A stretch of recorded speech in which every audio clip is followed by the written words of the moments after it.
pendulum is swinging. Men and women have been separated from each other. This is all by design. Maximum chaos. Maximum separation. This is the mission statement of the black magicians.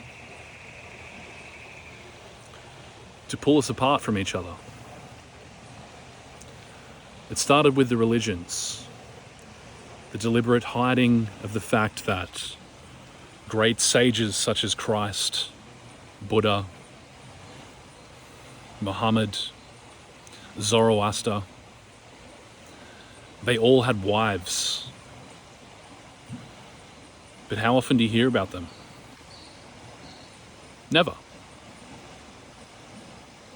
Because they don't want you to know that the feminine and the masculine union is the portal to oneness, to knowing thyself. They don't want you to know that as God, we separated ourselves from ourselves, and God took the rib from Adam, and from Adam he made Eve, woman, womb man with a womb. Adam was originally an integrated being. The Elohim in Genesis, the Hebrew word Elohim, is masculine and feminine as one. The unity of God contains the feminine and the masculine principle. The pendulum has swung too far. In the last 100 years, we've seen a rise of promiscuity being celebrated. We've seen the rise of women glorifying in their slutty liberties, actually celebrating the fact that they can go and sleep with whoever they want freely.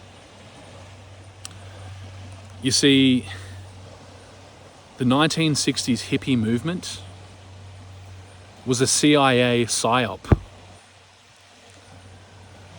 That includes all the psychedelics, bro. LSD was a heavily tested drug by the CIA, heavily used, heavily experimented with, and heavily manufactured and injected into the market in the 1960s hippie movement. Free love. PSYOP. Free love was a PSYOP. We thought it was a development in human consciousness, but it was actually an idea planted by the black magicians to destroy the fabric of the human soul. Divine union. Holy matrimony, the perfect alchemical marriage between the masculine and the feminine. And ever since then, celibacy, as in being single, being non-sexual, has been spiritualized again by religious teachers. Teachers of Buddhism, teachers of non-duality, teachers of Christianity, all these different sects. Listen to the phonology in the words. They're all spells. All these different teachings trying to either A, alienate us from our sexual nature. Just think about this dichotomy for a second. You should be celibate. You should not have sex if you want to reach God. That's option A. Option B is you should practice free love. They're the two options. Anytime you're given a dichotomy, it's to hide the truth, which is neither option A or B, but only option A or B is presented to you. on the spiritual path. No one tells you about perfect matrimony. No one tells you about sexual alchemy practiced with a single partner for life. A spiritual bond that cannot be broken. Two becoming one flesh. Now, I concede that in Christian circles they'll tell you about the sanctity of marriage, but they won't teach you about semen retention. No, they won't. They won't even go there. Because they know that if you start practicing semen retention in the context of marriage and you start having tantric sex with your wife, you'll very quickly realize that God is within and not in the church, and their organization will crumble. So the pendulum is beginning to swing in a way that we haven't experienced yet in this age. We're entering a new age. In times prior to this, in times that have fallen out of our memory, this was known. This was practiced. But it's starting to emerge bit by bit. The healing is taking place between the masculine and the feminine, between Shiva and Shakti. Men are realizing that they can't hold on to this anger against women for being sluts, because we made them sluts with our careless attitude, with our rapacious attitude, with our constant taking, our blaming, our projecting.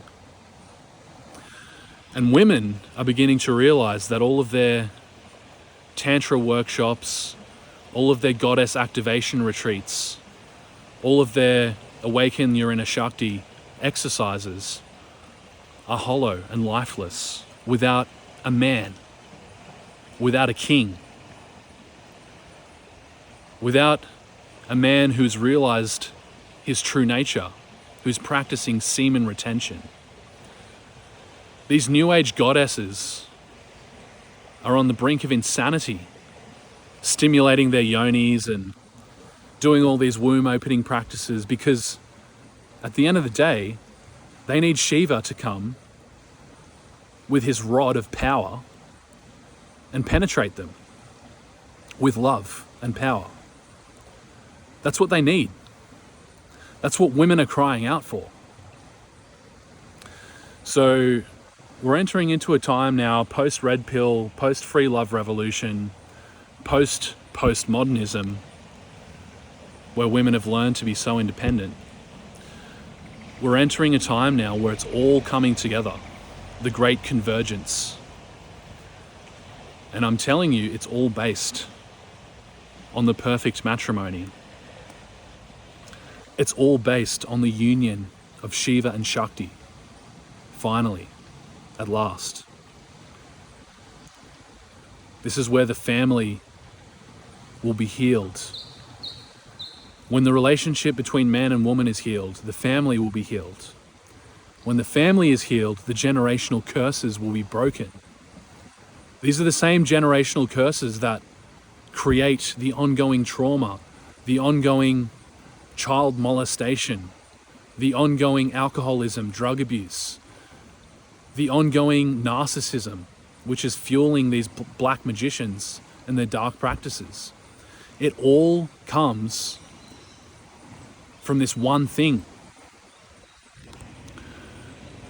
This is why we as the men are leaders in this revolution. By practicing semen retention, by starting this journey, by going God mode, by refusing to participate in lust, by opening your heart, allowing yourself to heal, allowing yourself to feel the intensity of the pain that's starting to come up as you practice God mode, the intensity of the rage, the intensity of the frustration. The generational curses are being risen up, being raised up inside of you, because you are the avatar. The avatar is the only one who can master all four elements: water, earth, air, fire. The four faces of God. The four aspects. The four humours, as the ancient Greeks used to call them. By practicing semen retention, you are integrating the four aspects of your nature, the four directions, north, east, south, and west, the four elements. And once you have reached a certain point where lust is no longer an option for you anymore, you're done with it. You've decided you're done. Then you're ready to start practicing sexual alchemy with your priestess. Then you're ready to start realizing your divine nature, raising up the fiery serpent all the way to the crown, remembering who you are, and bringing healing to the earth. This is what Isaiah prophesied. The lion shall lay down with the lamb. Everyone shall beat their swords into sickles. Everyone shall take their weapons and turn them into tools to harvest the abundance of the earth, the golden age. So keep retaining, keep purifying. This work you're doing is for all of us.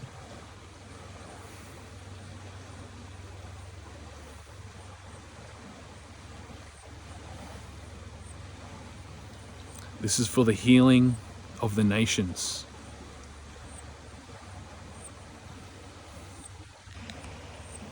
Now, if you haven't already, jump in the Sons of God community. You need to be connected, bro. It's not enough to be jumping in the subreddits and jumping in the comment section on YouTube channels. You need consistent connection. You need to tap into this energy. It's flowing. It's flowing like a river. And it's changing every day. It's growing stronger every day. You need to get connected. You need to have accountability.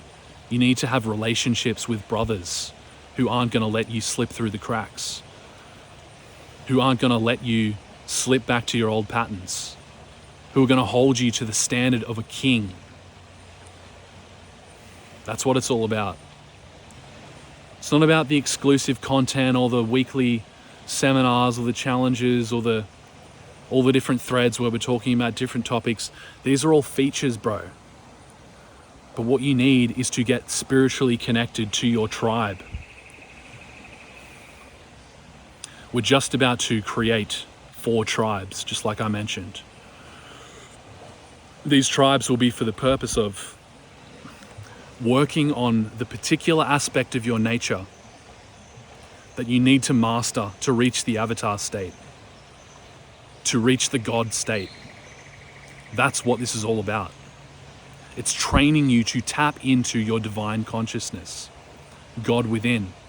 Awaken God within. That's what this channel is all about. So jump in. Join us, be part of the tribe, be part of the community, be part of the brotherhood. You're going to find your people. You're going to learn how to master yourself. Much love, Kings.